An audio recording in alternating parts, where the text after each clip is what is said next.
തൃശൂർ രാഗം theatre നടത്തിപ്പുകാരനെ quotation സംഘം ആക്രമിച്ച സംഭവത്തിൽ ഒരാൾ കസ്റ്റഡിയിൽ. പിടിയിലായ ആളെ ഉന്നത ഉദ്യോഗസ്ഥർ ചോദ്യം ചെയ്യുകയാണ്.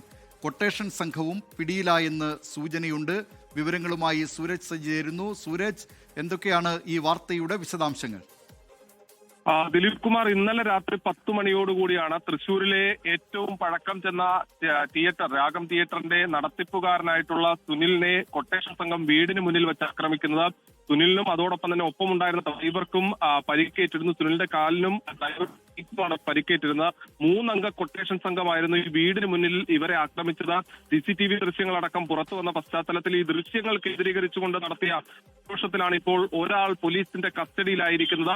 പോലീസിന്റെ നീക്കം അതീവ രഹസ്യമായാണ് ഇപ്പോഴും പോയിക്കൊണ്ടിരിക്കുന്നത്. ഈ കസ്റ്റഡിയിലായ ആളെക്കുറിച്ച് ഒരു വിവരവും പോലീസ് പുറത്തുവിടുന്നില്ല. കാരണം ഈ സംഘാംഗങ്ങൾ കൂടി പിടിയിലാകാനുണ്ട്. അതുകൊണ്ട് തന്നെ ഈ പേരുവിവരങ്ങൾ പുറത്തു വന്നാൽ സ്വാഭാവികമായും അവർ രക്ഷപ്പെടാനുള്ള സാധ്യത. അതുകൊണ്ട് തന്നെ പഴുതടച്ചുള്ള ഒരു അന്വേഷണത്തിലേക്കാണ് പോലീസ് കടത്തിരിക്കുന്നത്. ഈ 3 അംഗ കൊട്ടേഷൻ സംഘത്തിൽപ്പെട്ട ഒരാളാണ് ഇപ്പോൾ പോലീസിന്റെ കസ്റ്റഡിയിലുള്ളതെന്നാണ് നമുക്ക് ലഭിക്കുന്ന സൂചന.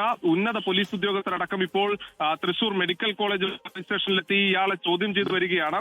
ഈ സംഘാംഗങ്ങളെ കുറിച്ചും അതോടൊപ്പം തന്നെ ഇതിന്റെ മോട്ടീവും ഇയാൾക്ക് ഈ കൊട്ടേഷനുമായുള്ള ബന്ധത്തെക്കുറിച്ചാണ് പോലീസ് ആരായുന്നത്. എന്തായാലും തൃശൂരിനെ സംബന്ധിച്ച് തൃശൂരിന്റെ ഏറ്റവും പ്രൗഢിയിലുള്ള തിയേറ്ററാണ് രാഗം തിയേറ്റർ. അതുകൊണ്ട് തന്നെ അതിന്റെ ഒരു നടത്തിപ്പുകാരന് നേരെ ഉണ്ടായ അക്രമം അത് തൃശൂരിൽ വലിയ കോളിളക്കം സൃഷ്ടിച്ചിരിക്കുകയാണ്.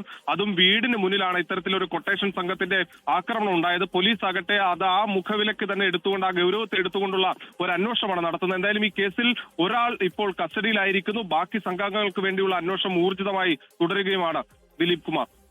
സൂരജ്, ഈ ആക്രമണത്തിന് പിന്നിൽ ആരാണ് എന്നത് സംബന്ധിച്ച് ഏതെങ്കിലും ഗ്യാങ് ആണോ അതോ ചില വ്യക്തികളാണോ, കൊട്ടേഷൻ സംഘമാണ് എന്ന കാര്യം അറിയിച്ചിട്ടുണ്ട്. അങ്ങനെ ആരാണ് ഈ ആക്രമണത്തിന് പിന്നിൽ എന്നത് സംബന്ധിച്ച് ഒരു സ്ഥിരീകരണമായിട്ടുണ്ടോ? അതുപോലെ തന്നെ ഈ ആക്രമണത്തിന് കാരണം എന്താണ് എന്നത് സംബന്ധിച്ച് എന്തെങ്കിലും സൂചന ഈ അന്വേഷണ സംഘത്തിന് ലഭിച്ചിട്ടുണ്ടോ സൂരജ്?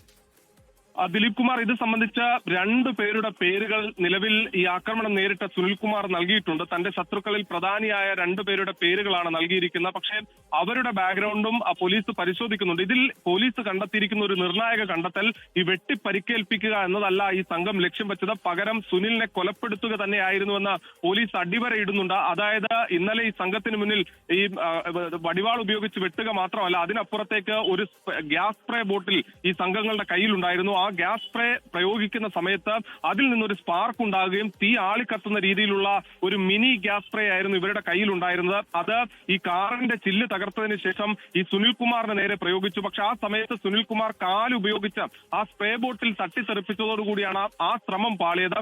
അക്ഷരാർത്ഥത്തിൽ ഇന്നലെ കൊലപ്പെടുത്തുക ലക്ഷ്യമിട്ടുകൊണ്ടാണ് ഈ സംഘത്തിന്റെ ആക്രമണം സ്ഥിരീകരിക്കുന്നുണ്ട്. അങ്ങനെ ഇത് ചവിട്ടി തെറിപ്പിക്കുന്ന സമയത്താണ് ഈ ഡോറിന് പുറത്തേക്ക് കാല് വരുന്നതും അങ്ങനെ കാലിൽ ആഴത്തിൽ വെട്ടി പരിക്കേൽപ്പിക്കുന്നതും. ഈ ഡ്രൈവറുടെ കൈക്കായിരുന്നു വെട്ടേറ്റത്. ആ ഡ്രൈവറുടെയും കൈ അല്പം ഗുരുതരമായ പരിക്കാണ്. എന്തായാലും ആ സംഭവത്തിലാണ് ഇപ്പോൾ ഒരാൾ പോലീസിന്റെ കസ്റ്റഡിയിലായിരിക്കുന്നത്. ദിലീപ് കുമാർ. തൃശൂരിൽ നിന്ന് വിവരങ്ങൾ നൽകിയത് സൂരജ് സജി. ലോകത്തെവിടെയായാലും ഏത് സമയത്തും 24 വാർത്തകളും ഓഗ്മെന്റഡ് റിയാലിറ്റി പാക്കേജുകളും എക്സ്പ്ലെയിനറുകളും വിശദമായി കാണാൻ ഞങ്ങളുടെ യൂട്യൂബ് ചാനൽ നിങ്ങൾക്ക് സബ്സ്ക്രൈബ് ചെയ്യാം.